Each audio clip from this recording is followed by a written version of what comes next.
il a pris ses responsabilités.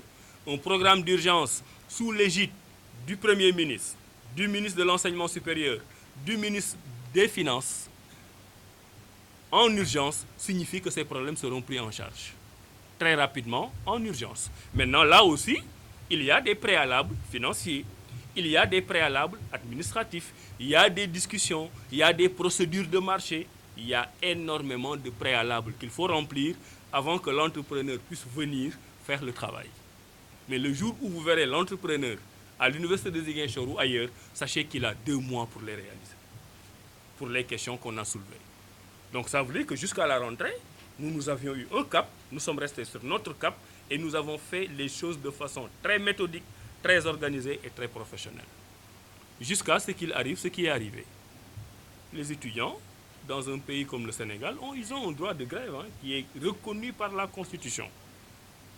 Moi-même, étudiant, j'ai fait la grève dans cette même université. On ne vous dénie pas ce droit. Par contre, nous avons été très surpris, pour rester polis, qu'il y ait eu autant de violence autour de ces revendications. Cela nous a surpris, pour rester polis. Parce que nous ne nous attendons pas à un déferlement de violence sur des questions sur lesquelles les amicales des étudiants n'ont pas de contentieux avec le ministère. Parce que vous avez un contentieux, si vous dites nous étudiants, nous voulons aller à droite, le ministre vous dit non, moi je vais aller à gauche. Vous êtes en contentieux, vous avez une plateforme revendicative, vous pouvez revendiquer vos droits parce que vous n'êtes pas d'accord avec le ministre. Mais là, on était d'accord sur tout. On était d'accord sur tout. Peut-être un problème d'interprétation sur le timing, vous êtes pressé, mais vous n'êtes pas plus pressé que nous. C'est nous qui sommes pressés à mettre en œuvre ces programmes d'urgence pour que vous puissiez étudier dans d'excellentes conditions. Maintenant, à l'intention de la communauté, de l'opinion publique, un ministre, en tout cas pas Abdourahmane Diouf, qui connaît bien le fonctionnement des universités, n'a aucun droit, aucune prérogative pour fermer une université. Le ministre de l'Enseignement supérieur, qu'on le comprenne, mënul tëj université. Le recteur, lu nekk yàq ngeen ko, mënul tëj université. Le directeur du CROUS, mënul tëj université. Il faut savoir comment fonctionnent les universités. Une université a un conseil académique, parce qu'une université est une entité autonome qui accepte très difficilement les ingérences extérieures. Mais dans le conseil académique de l'université de Ziguinchor, il y a le recteur, les étudiants sont représentés, les syndicats sont représentés, les enseignants-chercheurs sont représentés, toutes les parties prenantes de l'université sont représentées. Vous pensez que ce conseil académique-là peut comploter contre les étudiants pour fermer l'université, pour faire mal à qui? Pour faire mal à qui? Pour faire mal à soi-même. On est dans la haine de soi, dans la détestation de soi. Parce que vous n'aimez pas l'université mieux que le conseil académique. Donc c'est le conseil académique qui, en toute responsabilité, sans aucune ingérence du ministre, a décidé de fermer l'université de Ziguinchor. Maintenant, j'ai 2 commentaires à faire par rapport à ça. Le premier commentaire, c'est qu'on n'est pas dans le cas de ce qui s'est passé à l'UCAT l'année dernière, où l'université a été fermée pendant 8 mois. Je sais que beaucoup ont été traumatisés par cela, et donc quand on parle de fermeture de l'université de Ziguinchor, ils ont peur qu'on en arrive à ça. On n'en arrivera pas à ça. Le jeudi prochain, c'est le 12 décembre. C'est dans moins d'une semaine. Mais le même conseil académique qui avait fermé l'université va se réunir.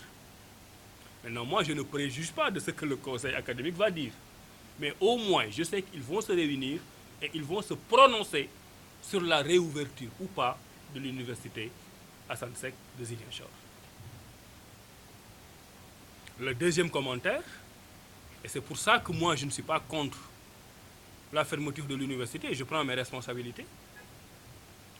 Je ne veux pas, moi, avoir la mort d'un jeune étudiant sur la conscience. Le recteur est dans la même situation que moi, le conseil académique est dans la même situation que moi. Nous sommes ici à l'université Gaston Berger de Saint-Louis, où des étudiants ont perdu la vie dans des circonstances similaires. Nous, gouvernement du Sénégal, nous préférons subir des critiques, assumer la fermeture d'une université pour quelques jours, quelques semaines, et d'éviter la mort d'homme. Je préfère être critiqué sur la fermeture d'une université qu'être critiqué toute ma vie sur le fait d'avoir regardé faire dans une université du Sénégal des conditions qui ont abouti à la mort d'un étudiant ou d'un policier. Parce que ça peut venir de tous les côtés. Et ça, c'est un principe de responsabilité. Et je considère que le conseil académique a pris ses responsabilités et je suis d'accord avec le conseil académique. Maintenant, quand les nerfs vont se calmer, quand on aura fini de discuter, notre objectif pour nous, qui est la stabilisation de l'année, ne permet pas une fermeture de l'université pendant un certain temps. Donc voilà la situation où on en est à la date d'aujourd'hui. Des syndicats qui font le travail de syndicats, des étudiants qui défendent les intérêts de leurs camarades. Je sais que vous subissez une très forte pression et que l'étudiant, le leader étudiant qui n'élève pas la voix donne l'impression d'être un étudiant vendu, qui a peur du ministre. On connaît ça parce qu'on l'a vécu. Mais il faut rester responsable. Quand on est leader d'un étudiant, leader dans une amicale d'étudiants, c'est parce qu'on a un petit peu plus que peut-être le reste des étudiants qui vous ont fait confiance. Mais il faut savoir les guider. Donc voilà ce que je voulais dire sur la première partie, en lançant un appel de paix, un appel à la sérénité, pour vous dire que nous voulons construire une université sénégalaise nouvelle. J'y reviendrai tout à l'heure quand je vais reprendre la parole. Que les étudiants comprennent que toute la communauté universitaire travaille pour les étudiants. Que les étudiants comprennent que être étudiant, ce n'est pas un état. Ce n'est pas un état. On n'est pas étudiant à vie. On fait une transition. Le gouverneur a été étudiant. Le directeur de cabinet a été étudiant. J'ai été étudiant. Le président et le PM ont été étudiants.